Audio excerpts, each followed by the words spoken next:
Widiawati dan teman saya Raisya Rayani.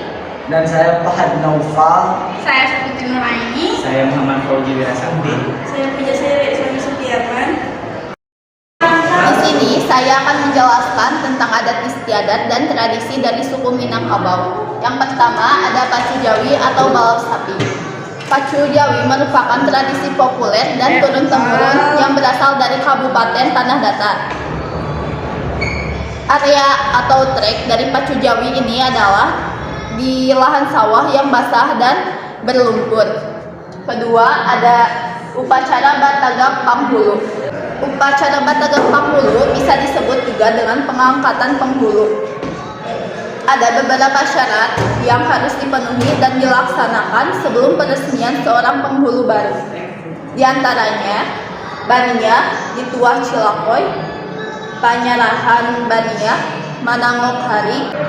Dalam pelaksanaannya juga harus sesuai dengan adat dan cara yang sama sejak dulu. Ketiga, ada Festival Tabuik. Festival Tabuik pertama kali diperkenalkan pada tahun 1831 oleh tentara Tamil beragama Islam yang berasal dari India. Yang keempat ada Batagak Kudo-Kudo. Batagak Kudo-Kudo merupakan salah satu upacara adat Sumatera Barat yang terkenal. Tradisi ini dilakukan ketika seseorang hendak membangun rumah baru. Yang kelima ada tradisi Basapa, yaitu berziarah ke makam Syekh Burhanuddin yang berlokasi di Ulampan, Kabupaten Padang Pariaman, Sumatera Barat. Puncak acara dilakukan pada tanggal 10 Safar hari Rabu pada minggu kedua dan ketiga. Yang keenam ada upacara Baralek Gadang, yaitu tradisi yang dikenal dengan nama pesta pernikahan. Di hari-hari sebelum hingga pesta berakhir akan diadakan kegiatan-kegiatan adat hingga hiburan yang dilakukan. Yang ketujuh ada Balimau, yaitu tradisi mandi membersihkan diri menjelang bulan Ramadan. Kegiatan ini biasanya dilaksanakan oleh masyarakat Minangkabau di lubuak atau sungai. Yang terakhir yaitu ada pacu itiak atau balapan itik, yaitu salah satu tradisi unik dari Sumatera Barat, khususnya di daerah Payakumbuh dan 50 kota.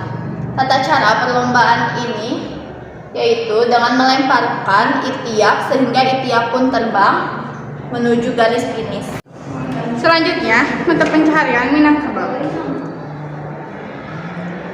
Mata pencaharian utamanya ialah dengan menangkap ikan untuk kemudian dijual maupun dinikmati hasilnya sendiri. Dan sebagai orang Minang, bekerja sebagai petani di Minang. Di sini saya akan menjelaskan tentang kesenian dari Minangkabau. Di dalam kesenian Minangkabau ada tari-tarian yang terdiri dari tari piring, tari randak, tari randai, tari indang, dan tari payung. Selain itu, ada pula seluang, gendang, tabuik, dan rebana. Ada juga pakaian adat tradisional Minangkabau. Dari penjelasan tadi, saya hanya akan menjelaskan beberapa. Yang satu adalah tari piring. Tari piring adalah tari tradisional Minangkabau yang menampilkan atraksi piring. Para penari akan mengayunkan piring di tangannya mengikuti gerakan yang cepat dan teratur, tanpa ada satupun yang terlewat. Yang kedua adalah tari randai. Randai ini sebenarnya adalah sebuah permainan tradisional Minangkabau yang dimainkan secara berkelompok membentuk lingkaran, kemudian berjalan secara perlahan mengikuti cerita yang disampaikan melalui nyanyian. Randai ini menggabungkan antara musik, seni musik, lagu, tari, drama, silat menjadi satu. Kemudian yang ketiga adalah saluang. Saluang adalah alat musik tradisional khas Minangkabau yang mana alat tiup ini terbuat dari bambu atau talang. Cara memainkannya dengan cara ditiup. Yang keempat ada rabana. Rabana atau rebano dalam bahasa Minang merupakan alat musik sejenis gendang yang pada bagian mukanya diberi kulit hewan. Cara memainkannya dengan cara dipukul. Dan yang terakhir, ada pakaian adat Minangkabau. Bundo Kandua. Bundo Kandua adalah pakaian adat tradisional Minangkabau yang biasanya dipakai dalam acara pernikahan. Pakaian ini terdiri dari tengkuluk atau penutup kepala, baju kurung, kain selempang, kain sarung, dan perhiasan seperti kalung dan anting. Agama suku Minangkabau. Beberapa bukti arkeologis menunjukkan bahwa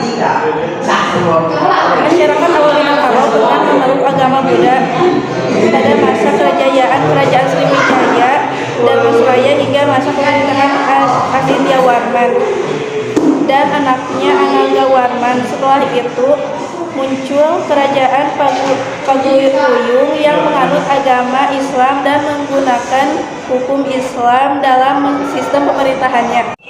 Saat ini, agama Islam telah mengakar pada adat istiadat Minangkabau. Jika ada anggota masyarakat yang keluar dari agama, maka yang bersangkutan secara langsung dianggap keluar dari masyarakat. Tradisi ini disebut dengan dibuang sepanjang adat. Ia akan dikucilkan dari pergaulan dan tidak diperbolehkan mengikuti kegiatan adat. Namun biasanya masih diperbolehkan tinggal di wilayah tersebut.